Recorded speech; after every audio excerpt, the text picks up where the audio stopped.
Welcome to Chillin' 101. We hope this video helps. In this video, I will explain how to buy government gold bonds. These bonds offer a safe investment alternative to physical gold, providing both capital appreciation and regular interest payments. They are issued by the Reserve Bank of India on behalf of the government. You must be a resident Indian to invest, and there are clear limits on how much gold you can purchase annually. You have several convenient options for purchasing these bonds. You can visit designated commercial banks or post offices, or even buy them through authorized stock exchanges.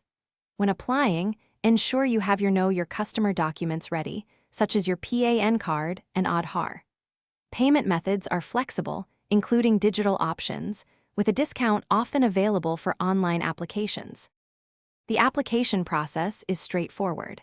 You'll need to complete an application form, which is readily available at banks or online portals. After submitting your application and required documents, the bonds are allotted, and you'll receive a holding certificate as proof of your investment.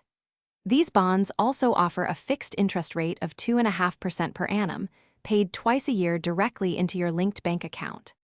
Once purchased, your gold bonds can be held either as a physical certificate or in a demat account for added security and ease of trading. The bonds have a maturity period of 8 years, but you have the flexibility to redeem them prematurely after 5 years, specifically on interest payment dates. Redemption value is based on the prevailing gold market price. For a little something extra, check the description for a link to Darn Tough Socks and other great deals. Thanks for watching. Consider subscribing if we helped you.